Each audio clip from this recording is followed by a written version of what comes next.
opening night for Unrivaled.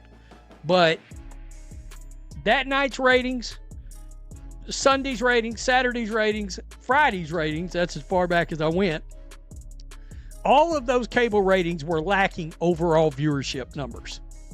So we just have 18 to 49 ad demographic numbers to look off of. Would I normally make a video on this? No. But this channel... Those numbers you just heard, they're not just bad, they're catastrophic. And they came out less than 48 hours after Napheesa Collier stood in front of cameras and lectured the WNBA about sustainability. The timing couldn't be worse, because what we're looking at here isn't just disappointing ratings for a new league. This is a complete validation of every skeptic who said Unrivaled was built on hype instead of substance. These ratings are trash. Without even having to see the overall viewers. The 18 to 49 lets me know, I've been doing this long enough, lets me know, oh, these ratings are dog shit. All right? I mean, you may be talking about literally, like there is a rating on here. Let me just bring this up. Down here at the bottom is a, on True TV was a 0.02. They might have been 50,000 people watched that. Let's put those numbers in perspective. A 0.02 rating in the 18 to 49 demographic on True TV translates to roughly 50,000 viewers. The TNT broadcast pulled a 0.03, maybe 75,000 more. Combined across both networks for opening night, Unrivaled likely drew around 150,000 total viewers. That's not a typo. 150,000 people tuned in to watch the league that was supposed to revolutionize women's basketball. Compare that to regular season WNBA games on NBA TV that routinely pull 400,000 to 500,000 viewers. Games that critics already say underperform, Unrivaled just did a third of that number with massive promotional backing from TNT and wall-to-wall coverage from women's sports media. From Napheesa Collier the other day talking about how stable the Unrivaled is, and the WNBA should really take note of that. Quote, being on this side with Unrivaled, I know what it takes to run a sustainable business, so I think if you can't find a model that makes that happen, we need to put people in place who can. And of course, after seeing these ratings now, you gotta be joking. This is why she was getting destroyed the other day, because everybody knew. Everybody was anticipating. Number one, there was no social media buzz. There was no buzz for this coming back at all.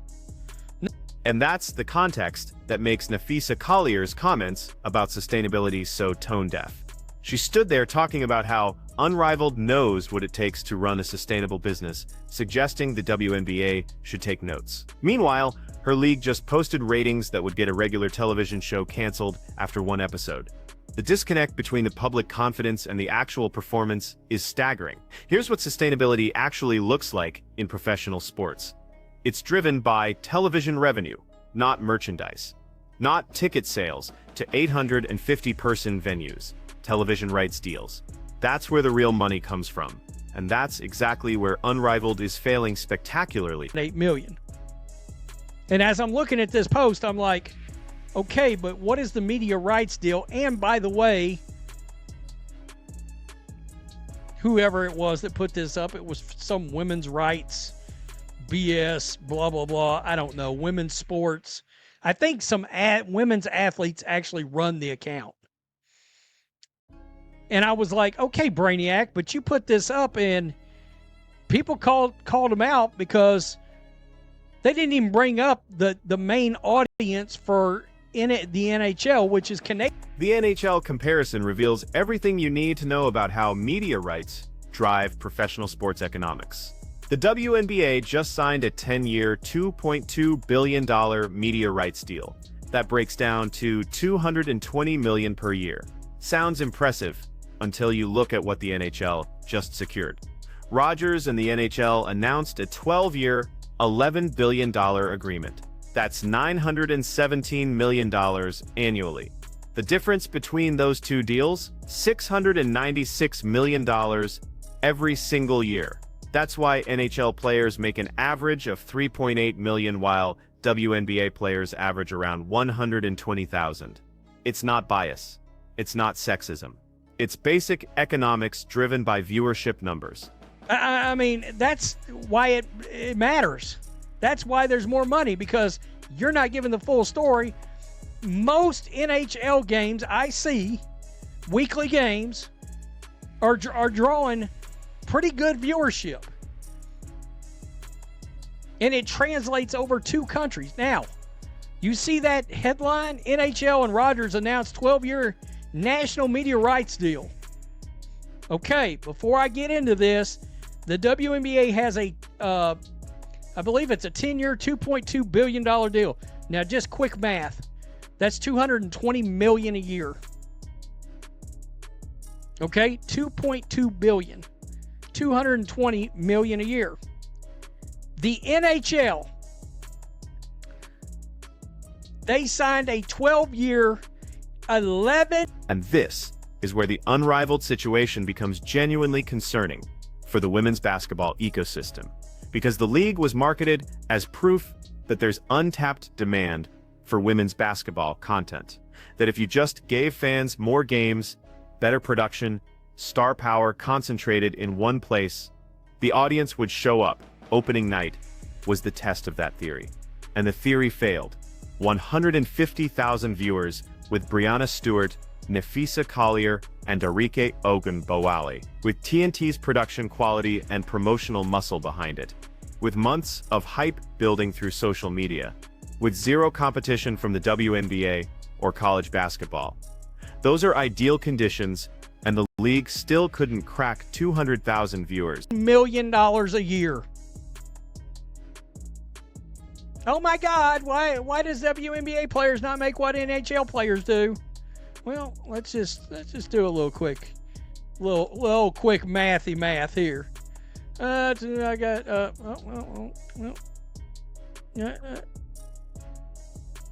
okay, let's just, yeah, that comes to a $696 million a year revenue. The attendance situation is equally revealing. Unrivaled expanded their venue capacity from 850 seats to 1,000 seats. They announced this like it was a major accomplishment. Proof of overwhelming demand. 1,000 seats. There are 2A high school basketball gyms in East Texas that hold more people on a Friday night. This isn't professional sports scale. This is boutique entertainment for a niche audience. And that's fine if you acknowledge what you are. But Unrivaled positioned itself as a serious competitor to overseas leagues, as a model for the WNBA to follow, as proof that women's basketball could sustain a second major professional league in the United States. The numbers say otherwise. Whatever, and that's why the WNBA, because keep in mind, they're going from 60 million to 220 million. It's actually more like 260. Because some of the previous media rights deals for something like Ion are still there and kind of drag over. It's a little complicated, but nonetheless, you get my point. It's a $900 million. It's a let's just call it $675 million difference. Well, that's a lot of zeros those WNBA players aren't going to get, because the media rights deal is not, even the new media rights deal is not anything compared to the NHL. Why? Now let's address the elephant in the room. The league is desperately trying to manufacture star power around Paige Bueckers before she's even played a professional game. The promotional push has been relentless. Every Unrivaled broadcast features multiple segments about how brave and stunning and courageous she is just for existing. And the audience isn't buying it. This isn't about Bueckers as a player. She's talented. But you cannot force someone to become a ratings draw through sheer willpower and media coverage. Caitlin Clark became a phenomenon because millions of people organically chose to watch her play. The audience discovered her, fell in love with her game, and told their friends. That's how stars are built.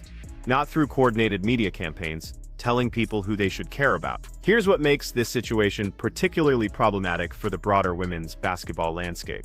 The WNBA's new media rights deal, which jumps from $60 million annually to $220 million, was sold partly on the promise that interest in women's basketball was surging. And it is, compared to where it was 5 years ago. But Unrivaled's failure exposes the limits of that growth. The harsh reality is that most of the WNBA's ratings spike in 2024 was directly attributable to one player, Caitlin Clark. Games she played in averaged over 1.2 million viewers. Games without her, back down to the 300,000 to 400,000 range that's been typical for years. That's not sustainable league-wide growth. That's one generational talent temporarily elevating everything around her. Unrivaled doesn't have Caitlin Clark, and without her, we're seeing what baseline interest in women's basketball actually looks like among casual fans. It's not enough to sustain a second professional league. It might not even be enough to justify the WNBA's new rights deal if Clark's impact fades, or if she gets injured. The NHL comparison becomes relevant again here.